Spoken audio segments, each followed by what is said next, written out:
I used to think that boring was a safety net. After 12 years in a marriage that felt like a slow-motion car crash into a pile of damp laundry, I was convinced that the absence of pain was the same thing as happiness. My ex-husband wasn't a monster. He was just a ghost who shared a mortgage with me. We didn't fight. We didn't scream. We just existed in a sterile, beige vacuum where physical intimacy was a scheduled chore, performed with the enthusiasm of someone filing their taxes. When I finally walked away, I wasn't looking for a soulmate. I was looking for a pulse. I wanted to know if I was still alive under the layers of mom and wife and reliable employee. I didn't expect to find a drug. I didn't expect to find a version of myself that would eventually make me feel like a stranger in my own skin. It started on a Tuesday, the most unremarkable day of the week. I was 3 months into my post-divorce freedom, which mostly consisted of me sitting in my new, sparsely furnished apartment, drinking cheap wine, and staring at dating apps with a mixture of horror and fascination. I had swiped through a sea of gym selfies and fish-holding photos until I hit a profile that felt different. His name was Julian. He was 42, an architect, and he had eyes that looked like they knew things I hadn't even thought to ask yet. We matched, and the conversation didn't follow the usual script. There was no "how was your day" or "what's your favorite movie?" Instead, he asked me what I was afraid of. I told him I was afraid of being invisible. I told him I was afraid that the best parts of me had withered away in that beige house with the ghost man. He didn't offer a platitude. He didn't tell me I was strong or brave. He just replied, "I see you, and I think you've spent far too long being the one in charge of everything. Don't you ever want to just let go?" That was the spark, the first tiny flame in a forest that was bone dry and waiting to burn. We moved from the app to encrypted messages quickly. The safety of the screen allowed me to say things I hadn't even whispered to myself in the dark. I told him about the void where my desire used to be. I told him I felt like a machine that had been running on manual override for a decade. He listened with a clinical yet predatory intensity. He began to describe a world I had only read about in hushed tones, a world of power dynamics, of dominance, and of a specific kind of validation that I didn't even have a name for yet. "You're a high achiever, Sarah," he wrote one night. "You manage people, you manage your kids, you manage your life. But who manages you? Who tells you when you've done a good job? Who gives you permission to stop thinking?" My heart hammered against my ribs so hard I thought it might bruise. It was such a simple question, but it felt like he had reached through the phone and touched a raw nerve. I realized then that I was starving. I had reached a point where I didn't want equality. I wanted surrender. I wanted to be told exactly what to do, and more importantly, I wanted to be told that I was doing it perfectly. The escalation was rapid. We hadn't even met in person, yet I was already becoming someone else. He started giving me small tasks, insignificant things that felt monumental because of the weight he gave them. "Drink a full glass of water before you eat lunch," he'd say. "Send me a photo of your outfit and wait for me to tell you if it's acceptable." It sounds ridiculous, I know. It sounds like something a rational, independent woman would laugh at. But every time I completed a task, every time I waited for his permission, the dopamine hit was unlike anything I'd ever experienced. Then came the words that changed the chemistry of my brain forever. I had sent him a report I'd finished for work, not because he asked, but because I wanted him to see how good I was. He didn't critique the data. He didn't talk about the layout. He just sent a voice note. His voice was deep, steady, and utterly commanding. "You've worked so hard today, haven't you? You've taken care of everyone else. You've been so diligent. Such a good girl, Sarah. Such a very good girl." I dropped my phone. I actually dropped it on the floor. I felt a wave of heat wash over me that was so intense, I had to sit down. Good girl. 2 words, 5 letters. It shouldn't have meant anything. It's what you say to a golden retriever. But in his voice, with the context of our growing tension, it felt like a key turning in a lock I hadn't known existed. It wasn't just sexual, it was visceral. It was the sound of every insecurity I'd ever had being silenced. It was the ultimate A on the ultimate test. I stayed up all night replaying that voice note. I listened to it until the words lost their meaning and became just a vibration in my ears. I was hooked before he ever touched me. I was an addict before the first dose was even fully administered. I told myself it was just a phase, a wild rebound after years of neglect. I told myself I was in control because I was choosing to give up control. But as the days went by, I noticed a change. I was checking my phone every 5 minutes. If he didn't reply, I felt a physical ache in my chest, a restlessness that bordering on panic. I started neglecting my actual responsibilities because I was so focused on being good for him. I was a 38-year-old woman with a career and 2 children, and I was behaving like a teenager with a crush, except it wasn't a crush. It was a compulsion. Before you judge me, ask yourself, when was the last time someone looked at you, truly saw the effort you were putting into your life, and gave you unconditional, authoritative praise? When was the last time you felt like you could stop being the pilot and just be the passenger? For me, the answer was never, and Julian knew that. He knew exactly how to use that hunger to build a cage I would willingly walk into.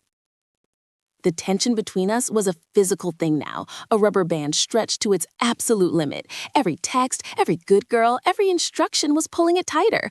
I knew that when we finally met, the snap would be world-altering. I was terrified, and I was ecstatic. I didn't realize that I was standing on the edge of a cliff, looking down at a beautiful view, completely ignoring the fact that the ground beneath my feet was crumbling.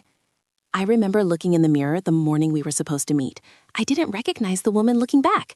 Her eyes were too bright, her skin too flushed. She looked hungry, she looked desperate. I remember thinking, is this what liberation feels like? Or is this what it looks like when you start to lose yourself? I brushed the thought away. I didn't want to think. I wanted to be told what to do. I headed to the hotel where he was staying, my hand shaking on the steering wheel. I kept playing his voice in my head. Such a good girl. I was walking into a room with a stranger to play a game I didn't fully understand, and I couldn't wait. I thought this was the beginning of my new life. I didn't know it was the beginning of an obsession that would eventually leave me unable to function in a normal relationship ever again. If you've ever felt like you're missing something, some fundamental piece of the human experience that everyone else seems to have figured out, then you'll understand why I kept going. You'll understand why I ignored the tiny voice in the back of my head screaming that this wasn't healthy. Because for the first time in my life, I felt seen, even if the version of me he was seeing was one I had created just for him. Stay tuned, because the reality of what happened in that hotel room and the weeks that followed is where the real danger started. It wasn't just sex, it was a complete rewiring of my brain. If you're finding this relatable, or if you've ever dealt with an intense psychological connection like this, let me know in the comments. I need to know if I'm the only one who got lost in the praise. The hotel room was heavy with the scent of expensive sandalwood and the sterile, chilled air of a luxury suite. When Julian opened the door, the transition from digital fantasy to physical reality was instantaneous and overwhelming. He was taller than I expected, with a presence that seemed to pull all the oxygen out of the hallway. He didn't greet me with a hug or a polite handshake. He simply stepped back, looked me up and down with an appraising, calm intensity, and said, "You're exactly on time. Good."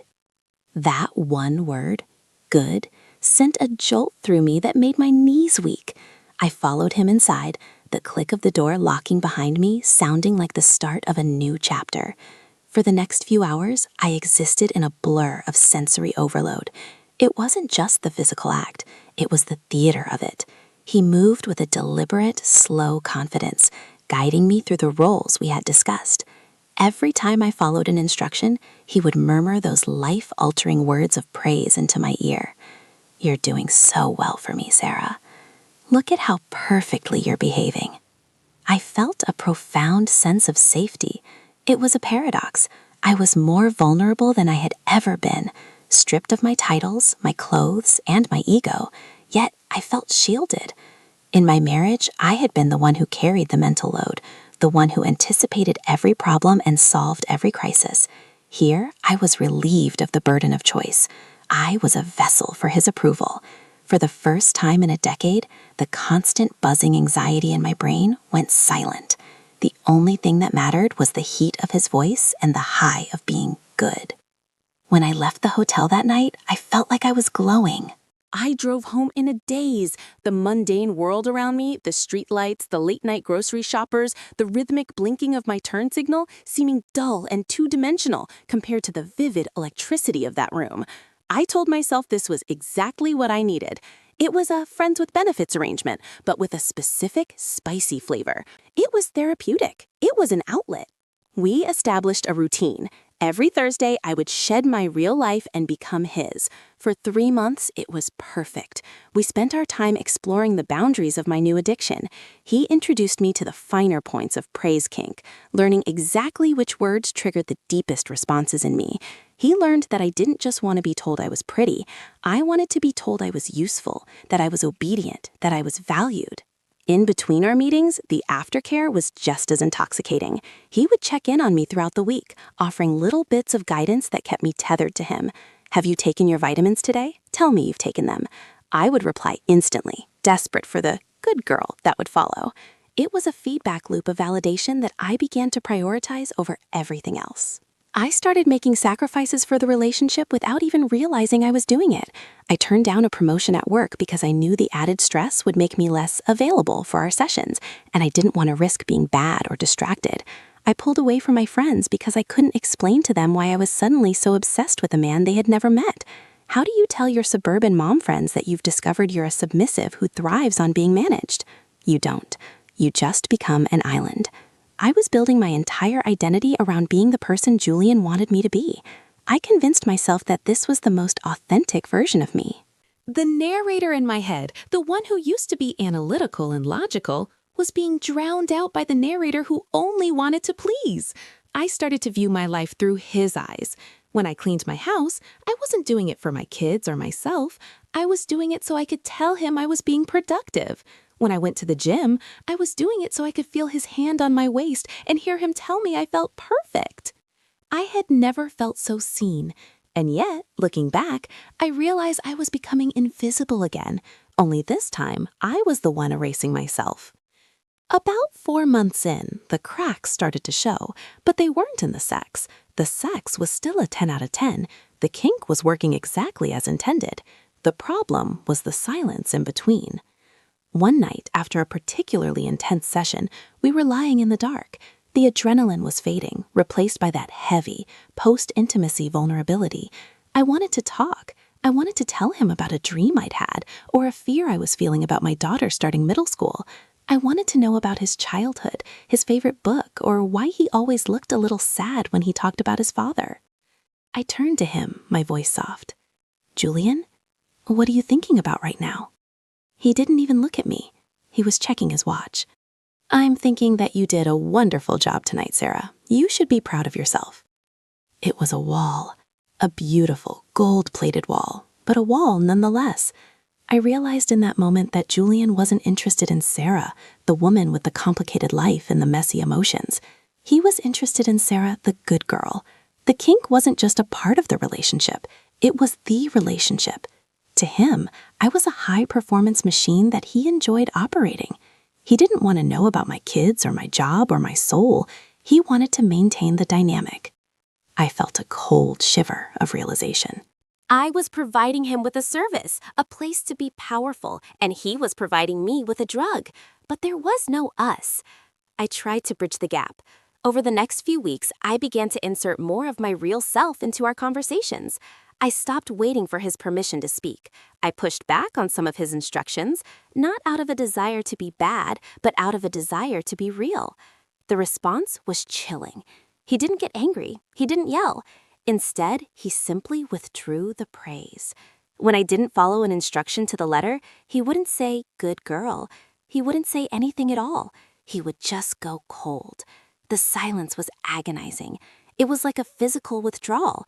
My brain, which had become accustomed to the constant drip of dopamine and validation, began to scream. I found myself apologizing for things I hadn't even done wrong. I would beg for his approval. My pride completely evaporated. "I'm sorry, Julian. I was just tired. I'll do better next time. Please tell me I'm still doing well." I was no longer a partner. I was a beggar. I was so addicted to the way he made me feel about myself that I was willing to ignore the fact that he didn't actually care about me.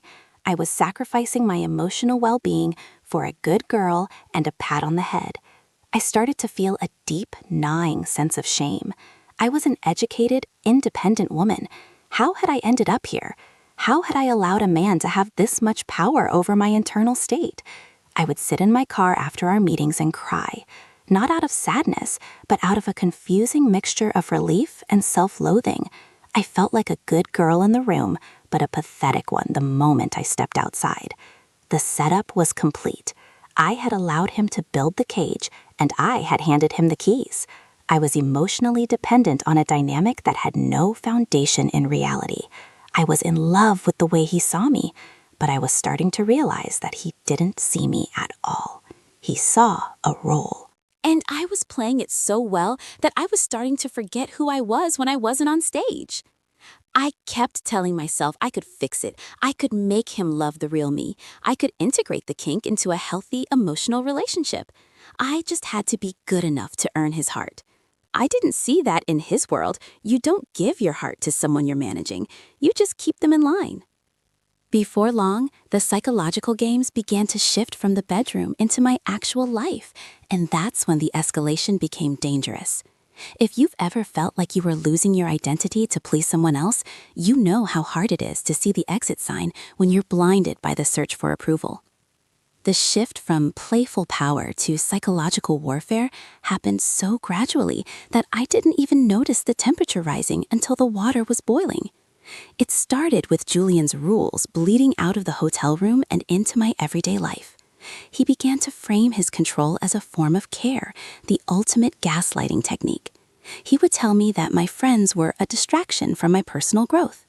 He would suggest that I shouldn't take on certain projects at work because they made me too tense, and a good girl should stay soft and receptive for him. I was living in a state of permanent cognitive dissonance. One half of my brain, the logical professional who had survived a divorce and built a career, knew this was a disaster. The other half, the one that had been starved for validation for a decade, was so hooked on his praise that it would do anything to avoid the cold shoulder. And Julian was a master of the cold shoulder. If I showed even a spark of independence, he would go silent for 48 hours. No texts, no voice notes, no "Good morning, Sarah." During those silences, I was a wreck. I couldn't focus on my children. I couldn't finish a sentence. My skin felt like it was crawling. The moment I would finally break and send a groveling apology, he would swoop back in with that deep, melodic voice. "There you are. I knew you'd find your way back to me. You're such a good girl for admitting when you're wrong." The dopamine hit was so violent it felt like a physical impact. I was being trained like a lab rat. Press the lever, get the praise. Don't press the lever, get the shock of abandonment. Arguments between us became bizarre, circular nightmares. If I tried to point out that he was being distant or that I felt lonely, he would flip the script with terrifying precision. "Sarah, you're getting emotional again," he'd say, his voice perfectly calm, which only made me feel more insane. "We agreed on this dynamic because you said you wanted to let go. Now you're trying to take control by making demands. Do you want to be in charge or do you want to be mine? Because you can't be both." He made me feel like my desire for a genuine emotional connection was a failure of my role. He convinced me that my need for a partner who cared about my day-to-day life was actually just a bad habit from my vanilla past. He was rewriting my reality, making me believe that true intimacy was synonymous with total submission, and any deviation was a sign that I was disappointing him. The disrespect started to manifest in smaller, pettier ways. He would change our plans at the last minute just to see if I would complain. When I didn't, he'd reward me. When I did, he'd tell me I was being difficult and unattractive. I began to feel a deep sense of dread every time my phone buzzed. I was obsessed with him, yes, but it was no longer a pleasurable obsession. It was a survival tactic. I was constantly scanning his tone, his words, his emojis, looking for any sign of impending rejection.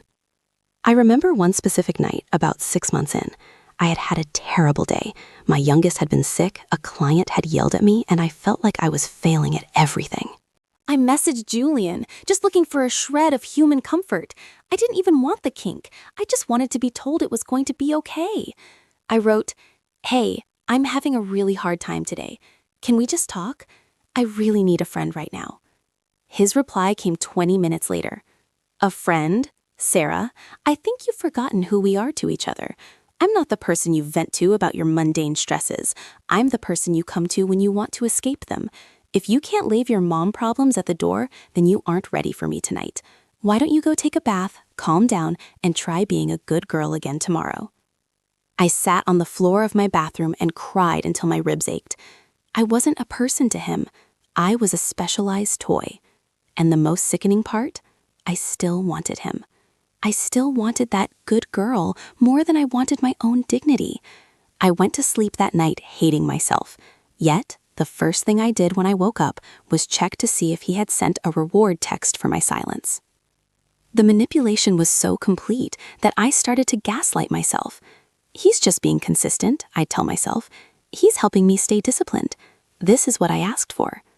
I was drowning in a sea of conditional affection, and I was convinced that if I just swam a little harder, if I was just a little more perfect, he would eventually pull me onto the boat. But the stories he told me about his life started to change. Little details about his work, his past relationships, his travels for architecture started to contradict each other. When I'd point out a discrepancy, he'd laugh it off and tell me I was imagining things or that I was overthinking as usual. He made me feel like my memory was faulty, like my perception of reality was skewed. I felt trapped in a hall of mirrors. I didn't know what was true anymore. I only knew that I was a good girl when I agreed with him and a problem when I didn't. I was losing my mind, losing my friends, and losing my sense of self, all for the sake of a man who wouldn't even listen to me talk about my day. If you've ever been in a situation where someone used your deepest desires against you, you know the kind of hollowed-out feeling I was carrying. I was a shell of a person, held together by the hope of a few words of praise.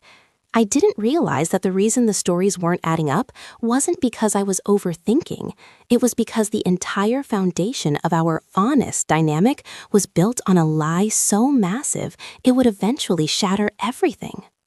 I was about to find out exactly who Julian was when the mask came off, and let me tell you, it was nothing like the man I thought I was serving.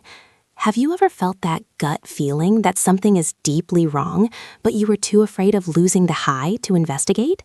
That's where I was. And trust me, the truth is always worse than the suspicion. The discovery didn't happen because of a dramatic confrontation or a private investigator. It happened because of a common, stupid mistake, a forgotten iPad.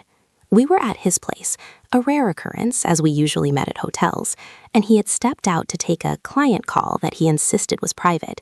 He had left his iPad on the kitchen counter, the screen glowing with a notification. Usually I wouldn't have looked. A good girl respects boundaries. A good girl doesn't pry. But the name on the screen caught my eye because it was the name of a woman I had seen him interact with on LinkedIn weeks prior. I picked it up. The device wasn't locked. What I found in the next 20 minutes didn't just break my heart. It fundamentally reordered my understanding of the last 8 months. There wasn't just one good girl. There were dozens. I scrolled through message threads that were carbon copies of mine, the same scripts, the same voice notes.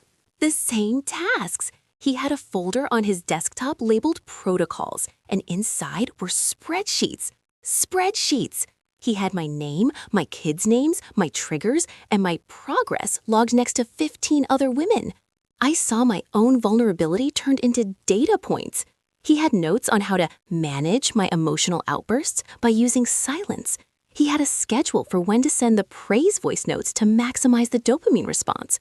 I wasn't a partner, and I wasn't even a unique submissive. I was a type B high achiever profile in a sick experiment. He was a professional emotional predator, using the language of kink to bypass the defenses of women he deemed starved for authority. But that wasn't even the worst part. As I dug deeper, I found a private Discord server where he and a group of other men shared screenshots and success stories. They laughed about how easy it was to break down divorced moms using praise.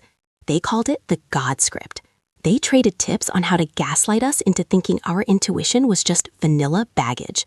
I saw a screenshot of a message I had sent him, a vulnerable, tearful message about how much I trusted him, and underneath it, Julian had replied to the group. Hooked. She'll do anything for a good girl now, thinking of seeing if I can get her to donate to the firm next month. He wasn't an architect. He was a fraud who had been sued 3 times for financial manipulation and consulting scams. Every word he had told me about his life was a calculated lie designed to build an image of a powerful, stable man I could lean on. The sandalwood, the luxury suites, the confident management, it was all a stage set, funded by the women who had come before me. I felt a coldness settle into my marrow that I can't adequately describe. It was beyond rage. It was a total, systemic collapse of my reality. I looked at the man through the glass of the patio door, watching him pace as he spoke into his phone, likely telling another woman exactly what she needed to hear to feel seen. I realized that every good girl he had whispered into my ear was a poison-tipped arrow. He hadn't been curing my invisibility. He had been exploiting it to see how far he could make me disappear. I saw the cold shoulder for what it really was, a weaponized silence used to maintain the addiction. I saw the rules for what they were, a way to see how much of my autonomy I would trade for a hit of fake validation. I had been paying for my own destruction with my time, my money, and my sanity. I stood there in his kitchen, surrounded by the physical evidence that my awakening was actually a carefully choreographed heist of my soul. I realized I didn't know the man outside at all. I didn't even know myself anymore. I had let him rewire my brain so effectively that even in that moment of horror, a small, sick part of me was still worried about him coming back in and finding me with the iPad. A part of me was still afraid of being bad. That realization was the final snap. The rubber band didn't just release, it broke and lashed back. I didn't scream, I didn't throw the iPad. I did something much more calculated. I remembered every password I had seen him type, every account he had open. I realized that the good girl was gone, replaced by the high achiever he had tried so hard to suppress. I was analytical, I was logical, and I was very, very good at my job. He had spent months training me to follow instructions and pay attention to detail. Well, I was about to show him exactly how well I had learned. I wasn't going to just leave. I was going to dismantle the firm. If you've ever realized that your entire life for the past year was a lie, you know that the pain is secondary to the clarity. I wasn't Sarah the mom or Sarah the submissive. I was Sarah the witness. And I had all the evidence. If you're enjoying this twist, or if you've ever caught a liar in the act, subscribe for the final showdown. You won't believe how I used his own protocols to bring the whole house of cards down. What would you have done? Would you have run, or would you have stayed to burn it all down? I didn't put the iPad back. I didn't hide. When Julian walked back into the kitchen, his face still settled in that mask of calm authority, I was standing there with the screen facing him. I watched the blood drain from his face, a sight more satisfying than any praise he had ever given me. For a split second, he tried to maintain the persona. He straightened his shoulders and lowered his voice into that commanding register. Sarah, put that down. You know you're not supposed to touch my things. We're going to have to talk about this discipline issue. The sound of his dom voice, which used to make my heart flutter, now made my skin crawl. It sounded like a bad actor playing a role in a community theater production. I didn't flinch. I didn't apologize. I looked him dead in the eye and said, "The good girl is dead, Julian, and she took your spreadsheets with her." The next hour was a masterclass in his pathetic fragility. The moment he realized the gaslighting wouldn't work, when I started reciting the names of the other women and the details of his protocols, he crumbled. The powerful man vanished, replaced by a sweating, stuttering fraud. He tried to claim it was research for a book. Then he tried to claim it was a lifestyle coaching business. Finally, when I showed him the screenshot of the Discord chat where he joked about scamming me, he stopped talking altogether. I didn't yell. I didn't give him the satisfaction of my rage. Instead, I sat down at his kitchen table and began the work. While he watched in stunned silence, I sent a mass BCC email to every single woman on that spreadsheet. I attached the screenshots. I attached the Discord logs. I attached the legal filings I'd found regarding his past scams. I watched the read receipts start ticking in like a firing squad. "What are you doing?" he whispered, his voice cracking. "I'm following your instructions, Julian," I said, my voice as cold as a winter morning. You told me to be diligent. You told me to be thorough. I'm just being a very, very good girl. I walked out of that apartment and never looked back. But the ending wasn't a clean break. It was a detox. The weeks that followed were the hardest of my life. Even knowing he was a monster, even knowing it was all a lie, my brain still craved the hit. I would wake up in the middle of the night reaching for my phone, desperate for a good morning that wasn't coming. I had been neurologically hijacked. I tried to date again a few months later. I met a perfectly nice man named Mark. He was kind, he was honest, and he treated me like an equal. We went to dinner, we talked about our lives, and eventually we went back to his place. But when things started to get intimate, I felt nothing. He asked me what I liked, and I couldn't answer. Because the truth was, I didn't want a partner. I wanted a master. I wanted the roles. I wanted the praise. Without the praise kink, sex felt like a foreign language I had forgotten how to speak. I was bored by his kindness. I was repulsed by his vanilla affection. I realized with a sickening clarity that Julian hadn't just broken my heart, he had broken my ability to experience intimacy without a power dynamic. He had ruined normal for me. I ended things with Mark. I ended things with everyone. I realized I couldn't be in a relationship until I fixed the wiring in my own head. I started seeing a therapist who specializes in high control groups and emotional abuse, because that's what this was. It wasn't a kink gone wrong. It was a cult of one. Today, I'm still alone. I spend my nights reclaiming the space in my own mind. I'm learning to praise myself. It sounds cheesy, I know, but every morning I look in the mirror and I say, "You handled today. You took care of your kids. You did your job. You're doing well." I'm trying to be my own authority figure, but the silence where his voice used to be is still deafening sometimes. The addiction is still there, lurking in the shadows. Every time I see a movie or read a book where a woman is taken care of by a powerful man, I feel that familiar, dangerous tug in my chest. I wonder if I'll ever be able to just enjoy a normal relationship again, or if I'm permanently calibrated for a frequency that only predators broadcast on. I'm no longer Julian's good girl. I'm no one's good girl. I'm just Sarah. And some days, that feels like enough. Other days, the void is so big I feel like I might fall into it, but I'd rather be alone in the dark than invisible in the light of a liar. Trust is a fragile thing, but self-respect, that's the only thing that can't be faked. If you've ever lost yourself in someone else's game, just know that you can always flip the board. It'll hurt, and the withdrawal might nearly kill you, but at least you'll be the one holding the pieces.